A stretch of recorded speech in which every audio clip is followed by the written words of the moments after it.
They said it started on a cracked blacktop court behind the old community center, but no one really remembers who first spotted him. Maybe it was Coach Davis leaning against the fence that afternoon, or the group of older kids pausing their game just to watch. From the corner, the ball left his hands, no backboard, no iron, just that perfect swish, like the net itself had been waiting for him. It wasn't the championship stage yet. It was a youth league game, sneakers squeaking on a dusty school floor, but the sound hit different. Coaches call it clean, but any shooter knows it's more than that. A swish changes the geometry of the game. No long rebounds for the defense, no broken rhythm for the offense, just instant reset and control. People talk about Ray Allen's quick release or Steph Curry's deep range, but for him, that first swish was the prophecy. The strange part? That moment didn't happen in the middle of a hot streak. It happened after a rough start, bricks piling up, confidence fraying. Yet that one perfect shot rewrote the night. Years later, some still say it was destiny. Others swear it was just luck. He never told them which. From the stands, it looked like any other game. Bright lights, sneakers squeaking, the scoreboard still close. But anyone watching closely could see it. The shooting guard was already fading out of the frame. 2 missed shots in the opening minutes, and suddenly the offense shifted like a tide going out. The point guard started probing the lane instead of swinging the ball. The big man set deeper screens for someone else, and the plays that used to free him up vanished from the clipboard. It's cruel math. A point guard can rack up assists even on a cold shooting night. A center can earn respect by pulling down rebounds and protecting the rim. But a shooting guard? His worth is distilled to one number: points. Miss twice and you're not just having a bad start. You're erasing your own presence. It's like a neon sign flicking off above your head. Not the hot hand tonight. The cruel part is the psychology. Once that thought creeps in, they're not going to pass it anymore. It eats at your rhythm. Every next shot carries the weight of keeping your spot in the game, and that's when mechanics start to crack. On the bench, a new kid with fresh legs waits, and the coach's eyes linger just long enough to remind you, there's always someone else. No one in the crowd will remember those 2 early misses, but they'll remember you not being part of the highlights. And that's the thing about being a shooting guard. It's not enough to score. You have to stay too hot to ignore. From the first row behind the bench, you could see the change before the player did. 2 early misses, and the head coach's body language shifted, arms crossed, eyes narrowing toward the substitution table. It wasn't just about the box score. Coaches live and die by momentum, and a cold shooting guard can feel like a leak in the hull. Even if his mechanics were fine, the rhythm of the game demanded a switch. On the court, the point guard glanced once, then twice, then looked away. Basketball has its own silent language, and this one said, "We're going with the hot hand. It's not personal, it's math. Feed the guy who's hit his last 3, not the one who's clanked his first 2. Plays are rewritten mid-possession, screens set for someone else, and slowly the offense moves on without him." The numbers back it up. League averages show a shooting guard's field goal percentage drops nearly 13% after missing the first 2 shots of a game. Coaches know it. Teammates know it. And once that perception sets in, it's almost impossible to shake in the middle of a quarter. By the time the horn sounds, he's already on the bench, towel draped over his shoulders, staring at the floor while the new guy gets the looks he used to own. Out there, trust isn't lost in a week. It's lost in a single possession. And once it's gone, every shot feels like it has to win it back. From the outside, it seemed like a friendly rivalry. 2 shooting guards, same height, same age, same position. But anyone in the locker room knew better. One of them was a grinder, the kind who logged endless hours on the gun, stayed late for extra drills, iced after every session. The other, a natural, showed up late, took 5 warm-up shots, and still floated through practice like he was born for it. Coaches and teammates call it talent bias. They'll swear it's not favoritism, but deep down, they believe in the guy who might explode for 20 in a quarter, even if he's cold the rest of the night. The grinder can deliver steady numbers, but steady doesn't make highlight reels. And in a game that feeds on hype, highlight reels are currency. It's not just perception, it's workload. The hard worker spends twice as much time in the gym, carefully managing recovery, fine-tuning mechanics. The natural, he barely breaks a sweat and still gets the green light. It's the difference between building a fire and striking a match. History is full of it. Rookie year Michael Jordan outshining veterans, or Klay Thompson turning heat-check threes into viral clips. The pattern never changes. When talent and work ethic collide, the spotlight tilts toward talent. And for the grinder sitting on the bench, towel over his head, the question isn't, can I keep up? It's, will they even notice if I do? From the stands, it was just another night under the lights. But to anyone watching him closely, the drop in focus was obvious. Midway through the second quarter, his eyes drifted, not to the scoreboard, not to the bench, but to the front row.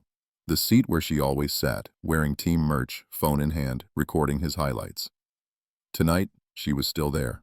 Only now she was laughing, cheering for someone else. Sports psychologists will tell you that personal relationships can derail performance faster than a bad ankle.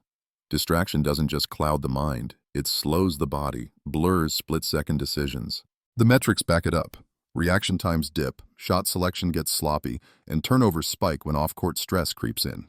And in today's game, the pressure isn't confined to the arena. TikTok, Instagram, every missed shot, every awkward glance is clipped, shared, and dissected before the final buzzer. The rivalry doesn't end when the clock hits 0. It follows you home, lighting up your feed, stacking comparisons between you and the guy now getting all her cheers. He tried to shake it off, bury himself in the game, but the noise was louder than the crowd. And for a shooter, the moment your mind drifts, so does the ball. From the broadcast camera high above the court, it was subtle, almost invisible to the casual fan. But to anyone who's played the game, it was glaring. Catch, pause. That tiny 0.2-second hitch before the shot. In that sliver of time, everything that used to live in his muscle memory got dragged into conscious thought. The mechanics weren't broken. His brain was. Sports neurologists explain it simply. Hesitation hijacks the body's autopilot. What was once fluid becomes clunky, like a dancer suddenly counting steps. And in basketball, that delay is fatal. Defenders close out, angles vanish, and the rim feels smaller. He'd heard the advice from the greats, Ray Allen's mantra to keep shooting no matter what, Reggie Miller's trick of focusing on feel instead of outcome. Some shooters find their way back through repetition, others through stripping the game down to its basics. For him, it was the mental drills, visualizing the perfect arc, steady breathing before the catch, repeating a pre-shot routine until it drowned out the noise. But routines can't erase the fact that trust was already slipping. Fewer touches meant fewer chances to find rhythm, and fewer chances meant every shot carried the weight of all the ones that came before. Out there, doubt spreads faster than confidence, and once you start thinking instead of reacting, the game moves on without you. From the sideline camera, you'd think he was fine, still running the lanes, still getting to his spots. But slow the tape, and the truth shows itself. The plant foot doesn't explode like it used to. The cut around a screen is a fraction later. The jumper, once crisp, now has a hitch, as if the wrist is guarding itself. Shooting guards carry a specific kind of mileage. Wrists strained from thousands of reps, ankles rolled from hard stops and awkward landings, knees pounded from constant jump stops and pull-ups. The medical charts say mild sprain or tendinitis, but those words hide the real cost. Hesitation on drives, reduced lift on jumpers, a split-second slower reaction on defense. Coaches know it, teammates sense it, and opponents smell it. A slower closeout, a missed rotation, a weak contest. Each one chips away at trust. Some players push through and still make history. Klay Thompson draining threes after knee surgery. Kobe Bryant sinking free throws on a torn Achilles. But those moments are rare, almost mythic. For most, playing hurt doesn't make you a hero. It makes you replaceable. And in a league where fresh legs are always waiting, pain isn't just an injury, it's a clock ticking louder with every possession. From the nosebleed seats, it looked like just another substitution, a younger guard jogging in, the veteran clapping him on the back as he headed to the bench. But anyone who's been around the game long enough knows what it really meant. The numbers had been creeping toward this for months. The average shooting guard in the NBA lasts only 4 to 6 years before being replaced, and in the NCAA, careers can be even shorter. Every offseason, 15 to 20% of them lose their starting spots. Front offices call it roster optimization. Fans call it the youth movement. In reality, it's a balance sheet. Younger players are cheaper, more flexible, and carry the promise of upside. Veterans without star status become placeholders, bridges to the next era, not cornerstones. He'd gone from the future of the team to a steady presence almost overnight. The marketing banners told the story. Last year, his face was front and center. This year, he was in the far corner of the group shot, half-shadowed, a name still on the roster but no longer in the plan. In the locker room, the kid who just took his minutes scrolled through his phone, notifications blowing up from friends and local reporters. Across the room, the veteran unlaced his shoes slowly, the cheers from the court bleeding through the walls. For the first time, it didn't feel like his team anymore.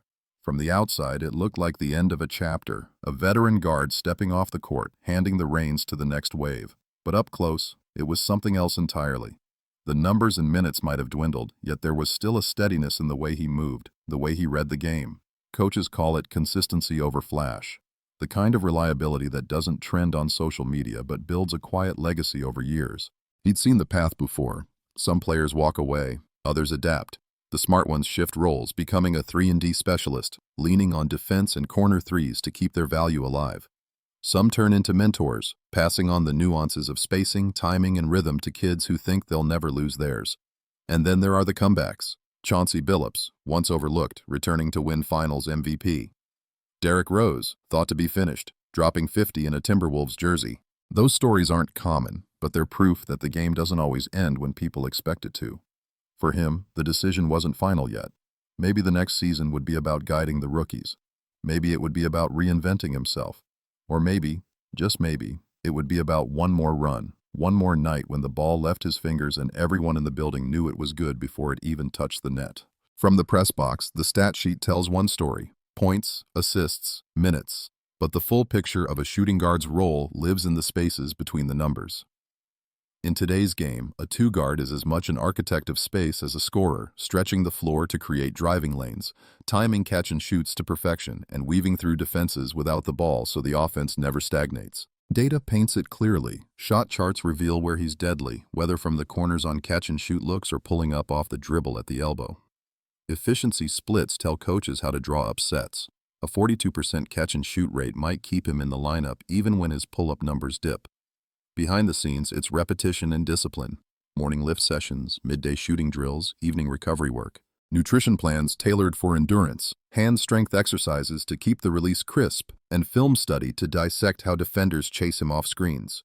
And then there's the weight no one sees. Contracts tied to performance bonuses, minutes linked to future deals, and a media ecosystem where one bad week becomes a trending clip on Instagram or TikTok. Every game feels less like a step in the season and more like an ongoing audition.